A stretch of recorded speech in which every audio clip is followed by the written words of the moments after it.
Okay, good morning, student. So today we are going to deal with your chapter number 4. The topic name is working of institution.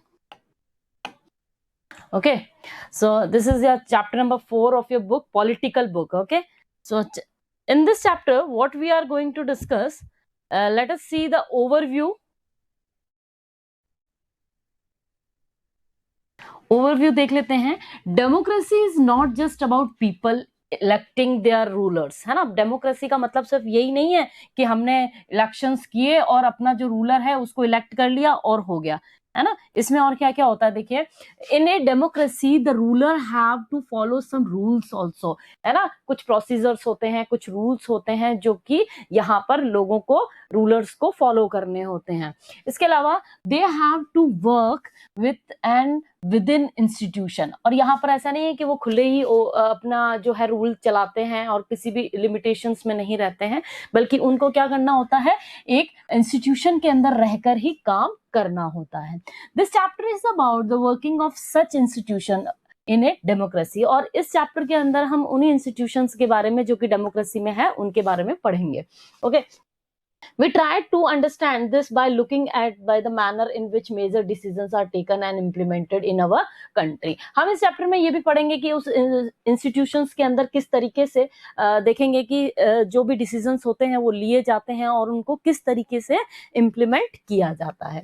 We also look at how disputes regarding these decisions are resolved. और इसके बाद में कई decisions ऐसे भी होते हैं जिनकी वजह से डिस्प्यूट्स हो जाते हैं, ठीक है ना, लड़ाई झगड़े हो जाते हैं. तो इन डिस्प्यूट से कैसे इनको रिजॉल्व किया जाता है वो सारी चीजें हम लोग इसके अंदर देखेंगे. In this process we came across 3 institutions that play a key role in major decisions. देखिए, ये जितने भी डिसीजंस लिए जाते हैं इसके अंदर कुछ इंस्टीट्यूशंस, जो इंपॉर्टेंट इंस्टीट्यूशंस जो प्ले करते हैं वो कौन से 3 इंस्टीट्यूशंस होते हैं. That is legislature, executive and judiciary. ठीक है, ये 3 जो इंस्टीट्यूशंस होते हैं ये बहुत ही इंपॉर्टेंट पे करते हैं रोल अपना डिसीजंस को बनाने करने के लिए. You have already read something about these institutions in earlier classes. आप लोगों ने इनके बारे में पहले भी पढ़ चुके हैं. जुडिशरी क्या होता है, जुडिशरी जो काम हो रहा होता है वो किस तरीके से हो रहा है, इम्प्लीमेंट हुआ है अच्छे से या नहीं हुआ है, गलत है सही है, वो सारी चीजें देखते हैं. एग्जीक्यूटिव्स जो होते हैं वो जो लेजिस्लेचर होते हैं वो कानून बनाते हैं, पास करते हैं, और एग्जीक्यूटिव उनको इम्प्लीमेंट करते हैं. तो ये सारी चीजें लोगों ने पूरा जो प्रीवियस हमारी क्लासेस है उसके अंदर देखा है. Hence we so quickly summarize those and move on to asking larger questions. ठीक है, अब हम लोग क्या करेंगे, इस सारे चैप्टर के अंदर इस तरीके के क्वेश्चंस हम लोग रिजॉल्व करेंगे. जैसे कि in the case of each institute we ask, हम इन इंस्टीट्यूट्स के अंदर ये पूछेंगे कि what does this institute do, कि ये जो इंस्टीट्यूट्स होते हैं वो क्या काम करते हैं. ठीक है, how is this institute connected to other institute, ये किस तरीके से एक दूसरे से कनेक्टेड होते हैं इंस्टीट्यूट. ठीक है, and what makes its functioning more और लेस डेमोक्रेटिक, क्या ऐसे काम होते हैं जो कि इनके करने चाहिए और नहीं करने चाहिए डेमोक्रेसी के अंदर रहने के बाद. This basic objective here is to understand how all these institution together carry on the working of government. और इसके अंदर हम लोग ये देखेंगे कि इनका जो ऑब्जेक्टिव होता है वो क्या रहता है कि उनको ये समझना होता है कि इन इंस्टीट्यूट्स को एक साथ रहकर ही हम काम करना होता है गवर्नमेंट में. Sometimes we compare these with similar institutions democracies, और कई बार हम लोग क्या करते हैं जो अदर कंट्री के जो डेमोक्रेसीज है उनसे भी इनको कंपेयर करते हैं. Okay, so in this chapter we take our examples from the working of the national level government called central government. अब देखो हम लोग किस तरीके के कुछ एग्जांपल्स लेंगे, देखेंगे किस तरीके के एग्जांपल्स लेंगे, कहाँ से लेंगे. जैसे सेंट्रल गवर्नमेंट का हो गया, यूनियन गवर्नमेंट है, और जस्ट गवर्नमेंट ऑफ इंडिया. तो कई बार हम लोग क्या कहते हैं, सेंट्रल गवर्नमेंट कहते हैं, कई बार हम लोग यूनियन गवर्नमेंट कहते हैं, या कई बार हम लोग सिर्फ गवर्नमेंट के नाम से उसको बोलते हैं. While reading this chapter, you can think of and discuss example from the working of government in your state. तो आप लोग क्या देखेंगे कि कुछ एग्जांपल्स के थ्रू हम लोग देखेंगे कि किस तरीके से जो गवर्नमेंट है वो काम करती है. अब देखिए, सबसे पहला जो टॉपिक है आपका वो क्या है, how is a major policy decision taken. जो बड़े बड़े जो डिसीजंस होते हैं, है ना, जो पॉलिसीज होती हैं उनको कौन लेता है. ऐसा तो है नहीं कि कोई एक पर्सन है जिसने कोई भी डिसीजन ले लिया, साइन कर दिया तो उसी का जो है डिसीजन मान लिया जाएगा, या कोई एक पर्सन जो है वो उसको इम्प्लीमेंट करा। तो ऐसा होता है क्या, क्या गवर्नमेंट में ऐसा होता है कि कोई एक पर्टिकुलर इंसान ही किसी तरीके का कोई डिसीजन ले लेता है? तो मैम नहीं होता। ठीक है। सो देखिए, एक गवर्नमेंट ऑर्डर, अब एक एग्जांपल के उसमें दिया गया है, आपको बताया गया है कि देखिए क्या है। ऑन अगस्त 13 1919, अगस्त 13 को 1990 को एक government of India issued N order, government के एक ऑर्डर निकाला गया था। जैसे कि आपकी स्कूल के अंदर कोई भी जो नोटिस बोर्ड पर एक पेपर पे ऑर्डर नहीं निकालते हैं, उसी तरीके से गवर्नमेंट यहाँ पर 13 अगस्त 1990 को एक ऑर्डर निकालती है। It was called an office memorandum. इसको क्या बोला जाता है? ऑफिस मेमोरेंडम बोला जाता है। तो ऑफिस मेमोरेंडम एक बहुत अलग सी कोई चीज नहीं है, एक नोटिस है जो कि एक सिंपल से पेज पे लगा दिया जाता है। ठीक है। लाइक ऑल गवर्नमेंट ऑर्डर्स, जैसे कि बाकी के सारे ऑर्डर्स होते हैं उसी तरीके से ये भी एक ऑफिस ऑर्डर ही था। It had a number and it is also known by that. देखो इसका भी एक क्या होता है, बस एक ये चीज होती है कि इसका एक नंबर होता है। ऑफिस जितने भी ऑर्डर्स होते हैं, जैसे नंबर था OM नंबर 36012/3190 EST। ठीक है। तो इस तरीके से कुछ नंबर्स थे, उसकी एक डेट थी, यहाँ पर डेट वगैरह डाली हुई थी, सारी डेट थे, है ना। और the joint secretary, IS officer होता है, joint secretary and officer in the department of personal and training in the ministry of personnel public grievances and pensions. तो इन सारे जितने भी मिनिस्टर्स वगैरह होते हैं जो, है ना, इनके ऊपर एक जो डिपार्टमेंट का एक होता है जॉइंट सेक्रेटरी, वहां पर उन्होंने इनकी हेल्प से ही क्या करके, इनके डिसीजन से वहां पर इन्होंने जॉइंट सेक्रेटरी ने क्या कर रखा था, उस ऑर्डर पे सिग्नेचर कर रखे थे। ठीक है। Sign the order. It was quite short, ये कोई बहुत लंबा चौड़ा ऑर्डर नहीं था, ये एक छोटा सा नोटिस था। वेरली 1 पेज, क्या ना, एक ही पेज का नोटिस था। It look like any ordinary circular और नोटिस, ये बिल्कुल ऐसा ही था जैसे कि आपके नोटिस बोर्ड पे नोटिस नहीं लगा दिया जाता है, बिल्कुल उसी तरीके से ऑर्डिनरी एक सर्कुलर था। That you may have seen in school, जैसे कि आप लोग के अंदर भी देखते हैं, एक सिंपल पेज के अंदर नोटिस था।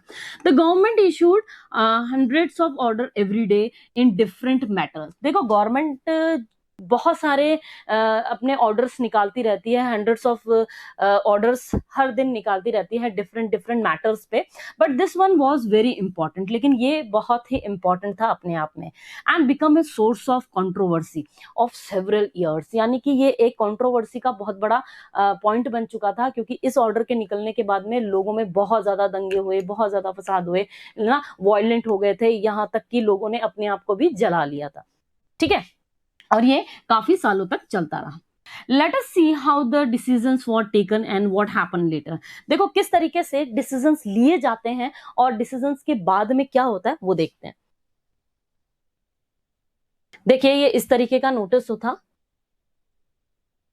यहां पर देखो उसका एक नंबर होता है, डेट होती है। ठीक है। सब्जेक्ट, क्या सब्जेक्ट था इस नोटिस में, क्या था इसमें, था 27% reservation for socially and educationally backward classes in civil post services. इसमें क्या था कि 27% रिजर्वेशन दिया गया था गवर्नमेंट जॉब में। गवर्नमेंट जॉब में किसको दिया गया था? SEBC यानी कि OBC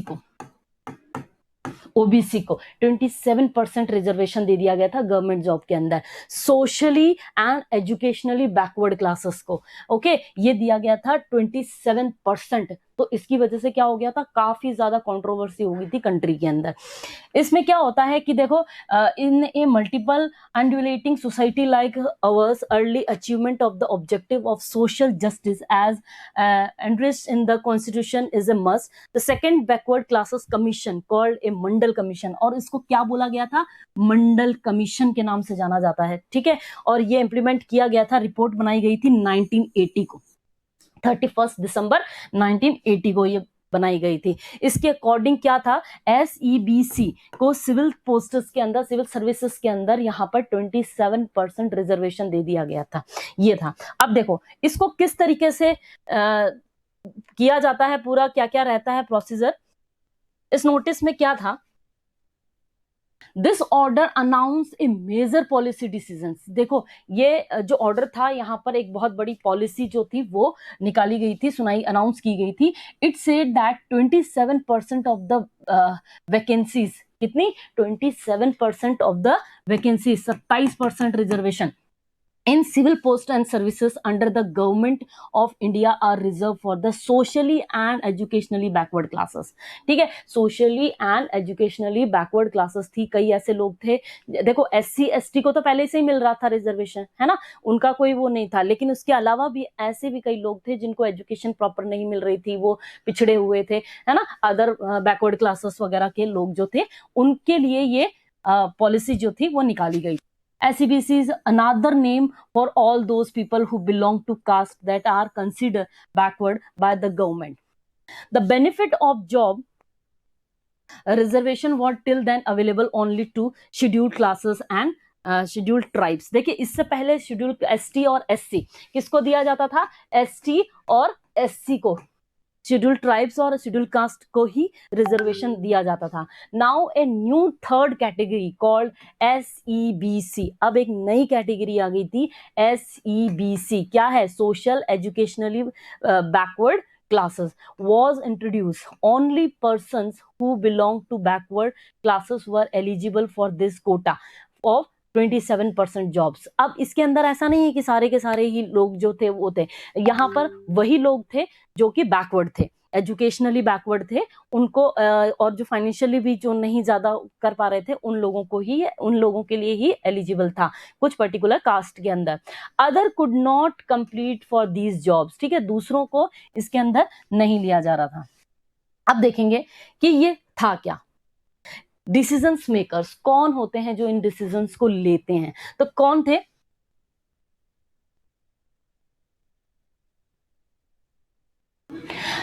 who decide to issue this memorandum. ये जो मेमोरेंडम होता है या कोई भी पॉलिसी है इसको कौन डिसाइड करता है।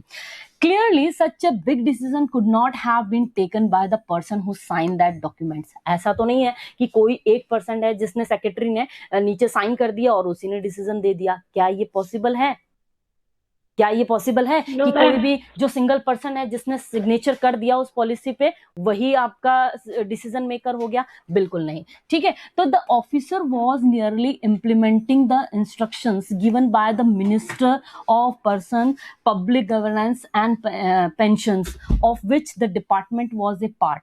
देखो इसके पीछे बहुत सारे डिस्कशंस होते हैं, बहुत सारे लोग होते हैं, है ना, मिनिस्ट्रीज जितने भी होती हैं ना, जैसे होम मिनिस्ट्री हो गई, आपके जो जितने भी मिनिस्ट्रीज होते हैं अलग अलग, डिफेंस मिनिस्ट्रीज हो गए, फॉरेन मिनिस्ट्रीज हो गए, इन सबके जो हेड होते हैं, ठीक है, उन सारे मिलकर बैठकर मीटिंग्स करते हैं और उसके बाद में इसको इम्प्लीमेंट किया जाता है। We can guess that such a major decision would have involve other major functionaries in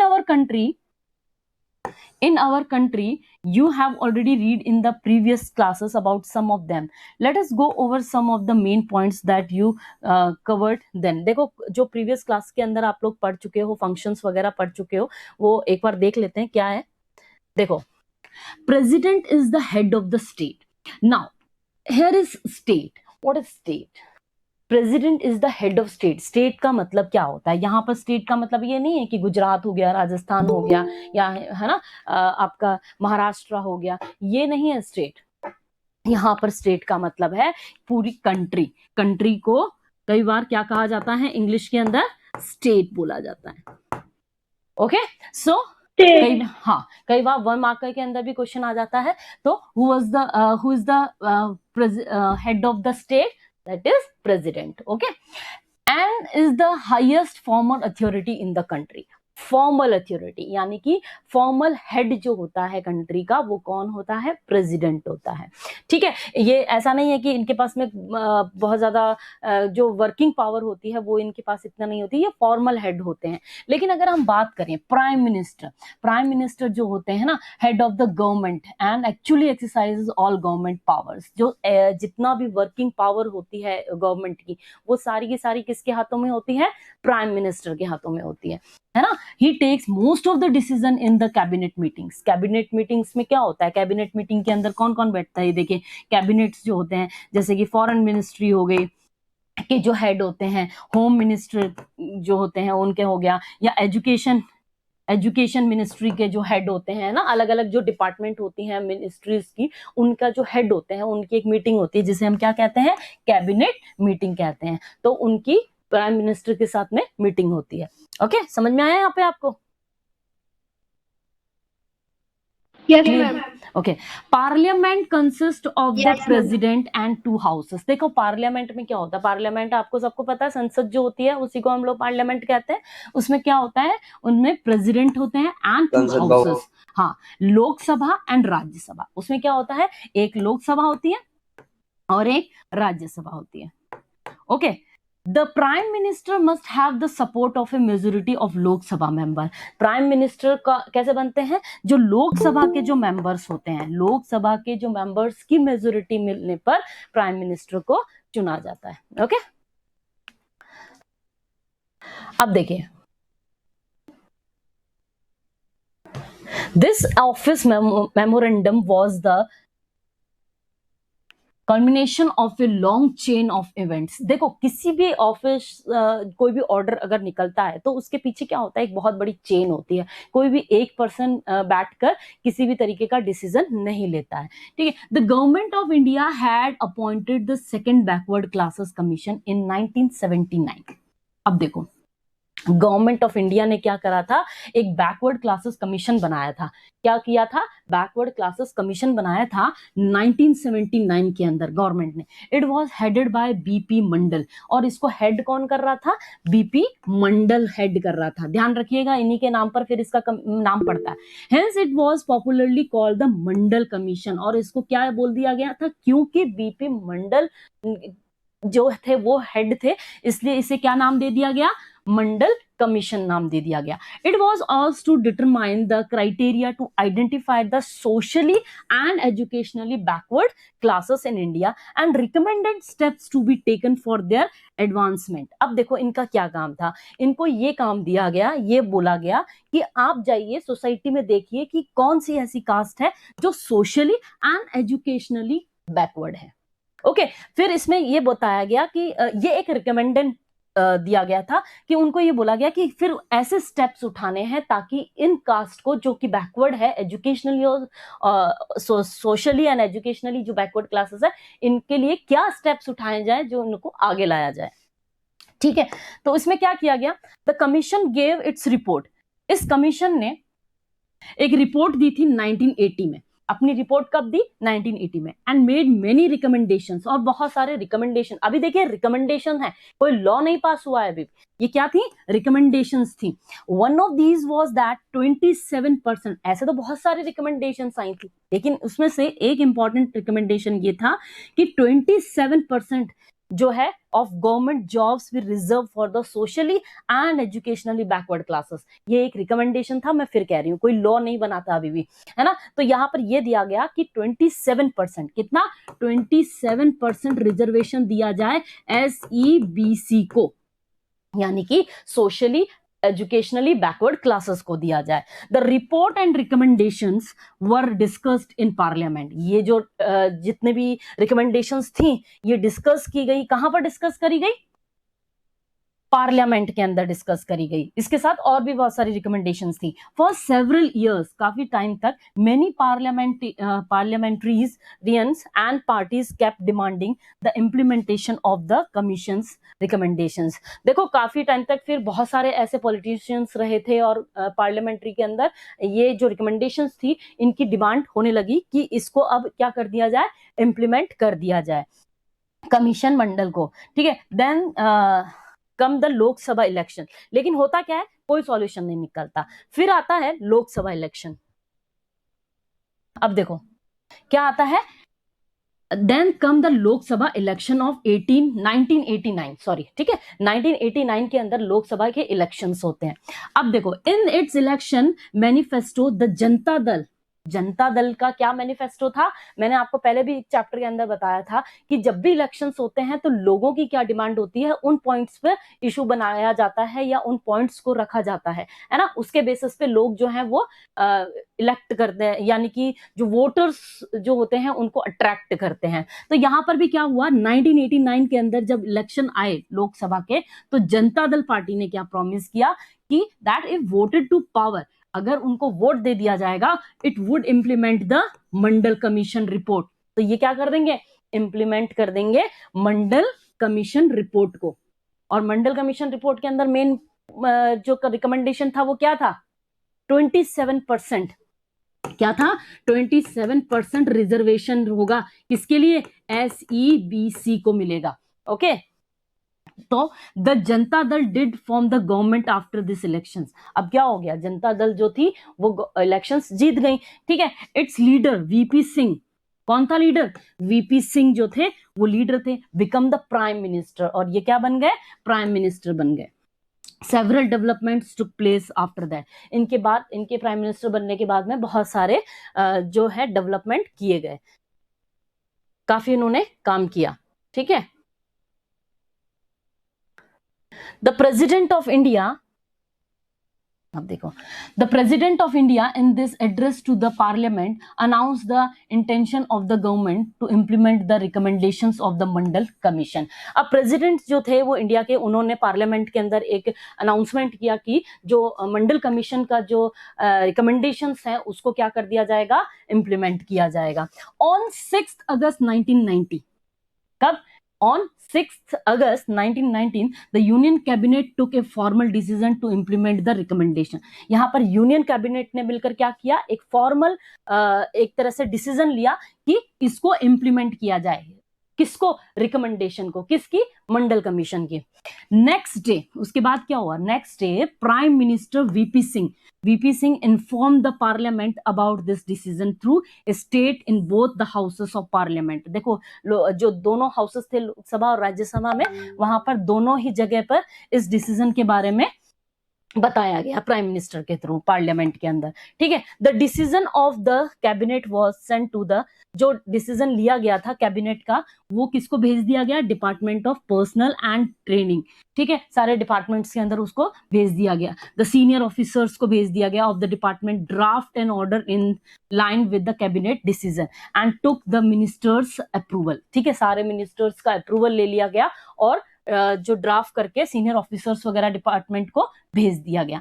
an officer sign the order on behalf of the union government. अब देखो, यूनियन गवर्नमेंट के बिहाफ पर, यूनियन गवर्नमेंट के behalf पर ministers जो होते हैं, N officer sign करते हैं उस अप्रूवल पर। ओके, ऐसा नहीं है कि वो खुद ही अपनी मर्जी से ही किसी भी उस पर साइन कर देते हैं। देखो इसके पीछे कितनी बड़ी चेन थी, है ना। An officer signed the order on behalf of the union government. This was how, ये जो नंबर दिया गया है OM नंबर 36012 है ना, 31/90 was born on 13th August 1990। तो यहाँ पर क्या कर दिया गया था, यहाँ पर अब उसको इम्प्लीमेंट किया गया, कब किया गया था, 13th अगस्त 1990 को। For the next few months, फिर उसके बाद नेक्स्ट फ्यू मंथ में this was the most hotly debated issue in the country. अब देखो बहुत ज्यादा एक इशू हो गया था इस पॉइंट पे। क्या इशू था, न्यूज़पेपर्स में, मैगजीन्स के अंदर काफी ज्यादा कंट्रोवर्सी हो गई थी, क्योंकि लड़ाई दंगे जो थे वो काफी ज्यादा हो गए थे। देखो एक कार्टून भी दिया गया है इसके अंदर, क्या है, no reservation for this quota. यहाँ पर एक अमूल जो थे, द राइट स्टेट्स क्या होते हैं, जो कि एक तरह से कह सकते हैं ना, जो लोग थे वहां पर उन लोगों को दिया गया था रिजर्व फॉर दिस। तो इस तरीके से कुछ कार्टून्स वगैरह बनाकर इन चीजों को बताया गया था। अब देखो लोगों के जो व्यूज थे, है ना, were full of different views and opinion on this issue. लोगों के बहुत अलग अलग व्यूज थे, ऐसा नहीं है कि सब लोगों ने उसको इम्प्लीमेंट करते ही सब लोगों ने उसको मान लिया। It lead to widespread protest and counter protest बहुत ज्यादा दंगे जो हो गए थे वो इस कंट्री के अंदर हो गए थे, सम ऑफ विच वर वायलेंट, और कुछ तो बहुत ज्यादा वायलेंट हो गए थे. People reacted strongly because this decision affected thousands of job opportunities. ठीक है ना, यहाँ पर लोगों ने बहुत ही स्ट्रांगली इस चीज को अपोज किया, क्योंकि यहाँ पर क्या था कि आप देख रहे हैं कि 14% और 18% तो पहले से ही एसटी और एससी के अंदर रिजर्वेशन दे रखा था, और 27% जो था वो भी ओबीसी में चला गया, तो अप्रॉक्स 50% तो रिजर्वेशन यही चला गया. ठीक है, तो जनरल वालों के लिए क्या बचा, तो वो सारा था कि 50% रिजर्वेशन जो है वो इस तरीके से दे दिया, तो जॉब अपॉर्चुनिटीज जो है वो काफी ज्यादा, thousands of job opportunities affected हो गई थी इससे. तो some felt that existence in inequalities among people of different castes in India. इन्होंने कहा कि कोइयों ने ऐसा कहा कि ये दूसरी कास्ट का है, ये दूसरी, जो कास्ट डिस्क्रिमिनेशन है वो बढ़ेगा इसके अंदर, कंट्री के अंदर जॉब रिजर्वेशन की वजह से. They felt this would give a fair opportunity to those community who so far had no adequately been represented in government employment. लेकिन कईयों ने ये भी कहा कि हाँ ठीक है, कुछ लोग फेवर में थे और कुछ लोग फेवर में नहीं थे, तो उन्होंने कहा कि ठीक है, हाँ जो पिछड़े हुए लोग हैं उनको भी गवर्नमेंट जॉब के अंदर अपॉर्चुनिटी मिलेगी. Other felt that this was unfair as it would deny equality of opportunity to those who did not belong to backward communities. तो इन्होंने, कईयों ने ये कहा कि नहीं, ये तो बिल्कुल फेयर नहीं है, जो बैकवर्ड कम्युनिटीज से बिलोंग नहीं करते हैं तो उनके लिए तो ये बिल्कुल सही नहीं है, इक्वलिटी नहीं, इक्वल अपॉर्चुनिटी नहीं है. They would be denied job even through they could be more qualified. ठीक है, अब बहुत ज्यादा क्वालिफाइड होने के बावजूद भी दूसरों को जॉब मिल रही है, ये तो बिल्कुल सही नहीं है, तो कईयों ने इसको डिनाई कर दिया. Some felt that this would perpetuate caste feeling among people and hamper national unity. कईयों ने कहा कि इससे कास्ट फीलिंग आएगी, नेशनल यूनिटी जो है उसको इफेक्ट होगा, है ना. In this chapter we would not discuss, हम लोग इस चैप्टर के अंदर ये डिस्कस नहीं कर देंगे कि ये डिसीजन जो था वो सही था या गलत था, है ना. इस तरीके का कोई भी डिस्कशन हम लोग इस चैप्टर में नहीं करने वाले हैं. We only take this example to understand how major decisions are taken and implemented in the country. हम सब यहाँ पर ये देखेंगे कि किस तरीके से डिसीजंस लिए जाते हैं और उनको इम्प्लीमेंट किया जाता है. Okay, Who resolved this dispute? अब देखो, जो डिस्प्यूट हुआ उसको कौन रिजॉल्व कर रहा है, ये कंट्री के अंदर जो डिस्प्यूट हो रहा है उसको रिजॉल्व कौन कर रहा है. You know that the Supreme Court and the High Court in India settle disputes. आपको पता है कि जो सुप्रीम कोर्ट होते हैं, हाई कोर्ट होता है, वो इस तरीके के डिस्प्यूट्स को रिजॉल्व करते हैं, है ना. इतना पढ़ा होगा आप लोगों ने.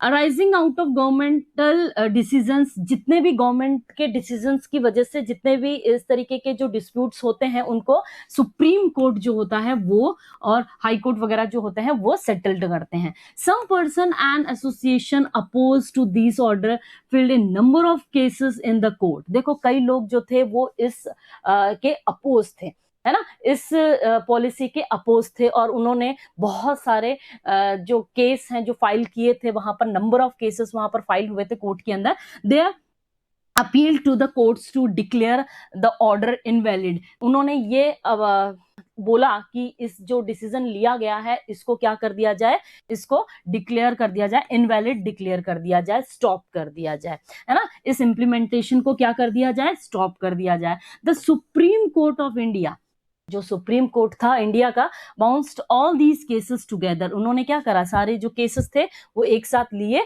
और this cases was known as, इन केसेस को क्या नाम दे दिया गया, Indira Sawhney and other versus union of India case. और दूसरा जो था जो कि फेवर में थे उनको यूनियन ऑफ इंडिया केस बोल दिया गया. 11 जजेस of supreme court heard arguments. 11 supreme court के जजेस थे, उन्होंने इस पॉइंट को सुना ऑफ बोथ साइड, दोनों साइड से. By a majority the supreme court जजेस in 1992 declare that this order of the government of India was valid.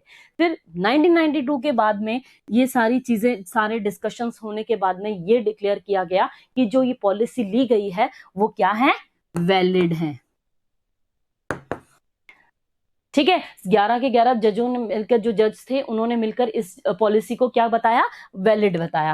Eight the same time the supreme court asked the government to modify its, और उसी समय उन्होंने ये कहा कि ठीक है पॉलिसी तो ठीक है, लेकिन इस पॉलिसी को थोड़ा सा क्या कर दिया जाए, मॉडिफाई कर दिया जाए, कुछ चेंजेस लेकर आए। अब देखो क्या चेंजेस लेकर आए।